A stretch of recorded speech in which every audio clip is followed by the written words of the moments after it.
This is going to be a little bit of a work session where we're going to address really the middle office, and the gentleman that's going to be kind of directing a lot of the questions and answers on this is from Mercuria, Suren Lalwani, who is with the senior middle officer at Mercuria. So we're kind of going through this more, as you've heard me earlier today talk about it, with a strategic risk culture from a risk officer. It's really more the middle office aligning itself as a partner and the agility and the requirements one has to balance a workforce in order to be able to find value in such exercise. So we have a couple of slides. Can we just roll to the next one? Okay, I'm going to hand them over to you just a second after I tee this up. I think that what Suren came up with is very good, which kind of describes across the board for him especially, and I think it's very generic, a little bit of what does a middle office do. And this may be foreign to some of you it may not be foreign to. But the exercise is really identifying just what exactly are the requirements, but how as we talked about a moment, of being a partner in strategy, how do you find that? So I'll let you go ahead and address this. Sure. So I've been at Mercuria for about 3 years. Before that, I was at Noble, and then I was at Morgan Stanley twice. And my boss at Morgan Stanley is out here right now, so he can vouch for that. And I was at BP before that. So I worked at I worked at an energy company, I worked at a bank, and I worked at, now a trading company, and seeing one trading company fail in Noble, so I've seen everything almost. So what are the important responsibilities when it comes to middle office? So in terms of the traders, the main thing is P&L reporting, right? Like you want to make sure that accuracy on the P&L is the main thing, and the position reconciliation. So he knows his position when he comes in at the beginning of the day. In terms of management, the most important thing is attribution of the P&L. So what do I mean by attribution of P&L? So when the management sees the numbers, they can see the numbers that we can see too, but they need to understand those numbers. They need to know how they made that money. Did he make it on flat price? Did he make it on location spreads? Did he make it on time spreads? And why that's important is because that kind of defines the risk that the traders are taking too. Is the trader taking too much flat price risk? Just because he's making money, that's not enough. Because if he's making money on flat price, tomorrow he can lose that money on flat price too. So it's very, very important to understand that. At least to me, one of the most important things that has happened, why middle office has become so important the last 20 years, is because of the fact that the commodity trading systems were not, I'm not saying not up to the mark, because I don't want to insult the person who came before, but they were really, commodities trading is pretty complex, right? So sometimes the commodity trading systems focused more on actual trade booking, but not that much on trade reporting and attribution. So that's something that's changing right now, but that's what, I guess, led to a lot of middle office, a lot of middle officers being hired by trading companies and by energy companies. Go ahead, sorry. No, please continue. I mean, I think that the exercise here, and we have some examples that Suren wants to share, and I certainly can help as well. When you have a middle office, certainly there's no question that you're, given the baton, if you will, from another group that has executed transactions. It's your job to make sure you do the proper things and analyze, and it eventually gets down to the back office and it goes through the bank and everybody gets paid, right? That's generally your exercise. But the value proposition of looking at a middle office, I think, is really warranted, and some of the examples I think that you've prepared speak to that, where you mentioned one thing, for instance, somebody who's trading a different type of price. You can do analysis to be able to say, I'm watching your portfolio. I know you've got a VAR limit, some sort of other limit that's a metric that we're measuring, but are you really making money? And by the way, do you know how much money you're making on the kind of transactions that you're doing? Right. Those types of things, I think, are extremely valuable. And those types of things, I think, present themselves by way of some of your examples. Because anybody that's ever worked with, middle office data, a middle office person, I've always found, from my career, I come from the trading side, and then I went on into risk management, and I was a CRO. but I went through the middle office and managing this, but most of the people that really go on is because they understand the mechanics of what they're doing as opposed to just swinging for the fence and saying, I hit a home run. And I think the examples you have speak to the mechanics of how you're looking at data and processes that support your operation to be able to know where you are really bringing in your risk culture, where's the extrinsic value that you have. Go ahead and share with us some of your examples. I think they were very good in the list you put together. Yeah, so the one thing that I thought about was, with commodity trading systems improving, AI implementation, where does middle office add value, right? That's the next thing, right? Because as these things start to come up, as systems start to improve, mostly I guess we'll need less middle office. So one of the things which I looked at was, right now, if you think about it, interest rates are really high. Interest rates are high, so because of that, initial margin and financing has become a big deal for traders. So how do we help with that? Now, we can't really help on the, on the physical side because that's more on the traders to make sure they do the right deals, they make sure the right payment terms are executed. But on the initial margin side with the exchange, there's some things which we could do, you could make sure that your initial margin, when traders trade with brokers, they very often trade across exchanges. So you got to make sure that you actually execute switches to the traders to make sure it all comes back on one exchange. So they actually have initial margin only on one exchange, not on multiple exchanges. It's something that for traders, it's easy to forget all these things because for them, they're just looking at their final position, and if they're looking at a December 2027 position, do they really care that, they're long ICE and short NYMEX? But if you actually go through it, you're actually having initial margin on both exchanges, which would mean in these environment where the interest rates are really high, you end up paying a lot of initial margin because of that. So it's something that we do daily for our traders. We make sure that we reduce the initial margin as much as possible. And I think it's worked really well for them. It's kind of something that it's an added responsibility for us, but we work very closely with brokers to make sure that the traders has as little initial margin, as little cost overheads as possible. One of my other examples is more, it's something that I didn't execute, but it's something which I saw in my company, which I thought was really useful.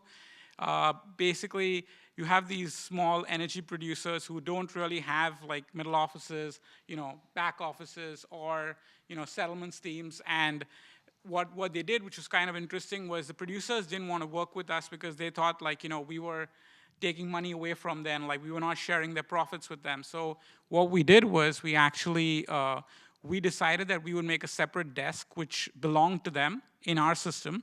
And we basically did all the trading for them, all the hedging for them. And while we were paid on the marketing and the management side, it actually helped them see how much money they could actually make based on this. And it really helped them because after 3 years of the deal, they took the deal away and they hired their own middle office, back office, and schedulers because they realized how important they were. And somehow I actually felt that although we lost money in the end because of that, I actually thought it was a success because it actually showed the worth of our team that what we did was extremely successful for them.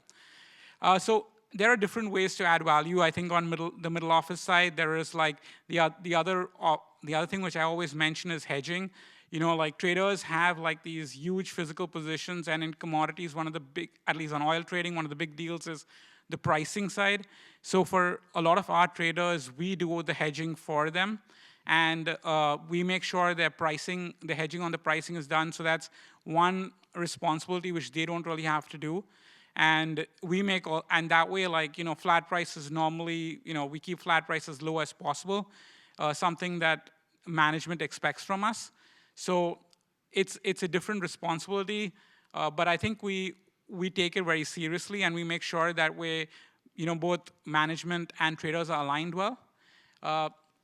So those were the examples which I thought of, but I know everyone is looking for more interesting things that happen between middle office and traders. So if you don't mind, I would like to share some anecdotes which I wanted to mention. And since I have my boss from Morgan Stanley, I'll mention one of those.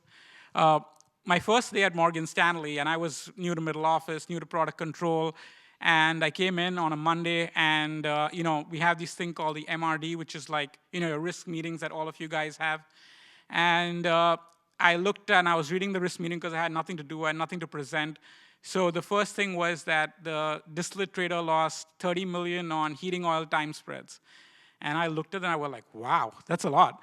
And so I went to my manager and I asked her, I said, how did he lose 30 million on heating oil time spreads? And my manager, I guess she was just being sarcastic, she said, hey, why don't you go and ask him that?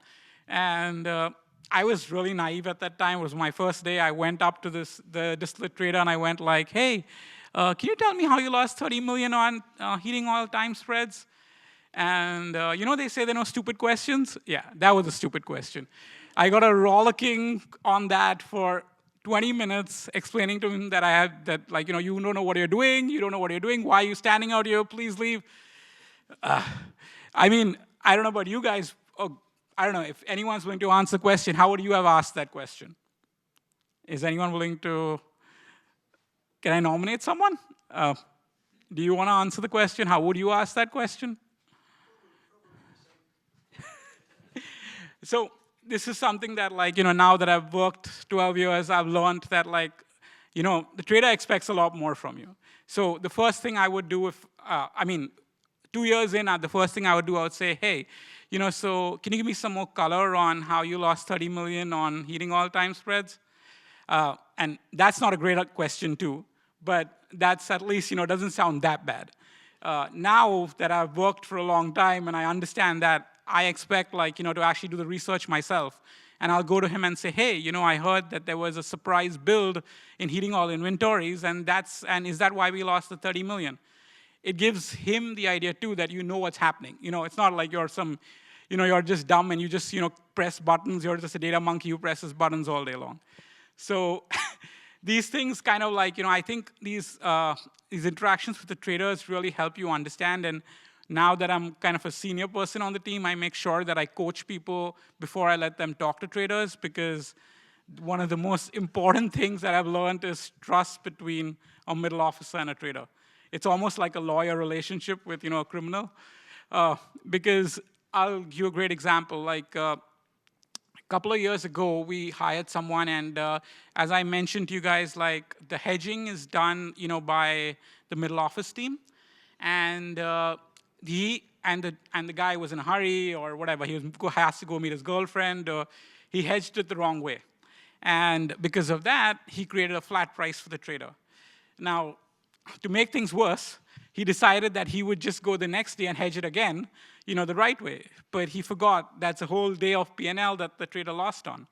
And the trader found out the next day that he had lost. It was not a lot of money. It was probably like 30K or 35K. But he was so angry because the main thing was he had lost trust in the middle officer. After that, the first thing he did was he called up the CEO and said, can we fire this guy? We had to say, okay, guys, relax. He won't look at your book ever again. We'll make sure we get someone else on the book. But literally, he never worked with him ever again. Even if, there was no one in the office, he was like, I'll work with someone in a different city, different country, but I'm never going to work with this guy again. So I think the trust factor with a middle officer and a trader is very, very important. Because in the end, you're maintaining his position, his P&L. I know, nowadays, some of the more quant traders, do most of the stuff themselves, but a lot of the old physical traders still depend on, the middle officer to do a lot of the position and P&L. So that trust, once it's broken, I don't think it can come back. So that's a couple of things which I at least have learned, dealing with traders in the last couple of years, last 10 years. Let me comment as well. I'll give you a chance to breathe there for a second. Thank you. If you look at this, the way he's done the chart, and think of it like a clock, okay? Realistically, in a middle office, absent of processing of data, the service function he's described about value add for any reporting, trading, communication, just as you identified. But if you look at this like a clock, and the reason I'm telling you all this, I do a lot of audits for some of your companies.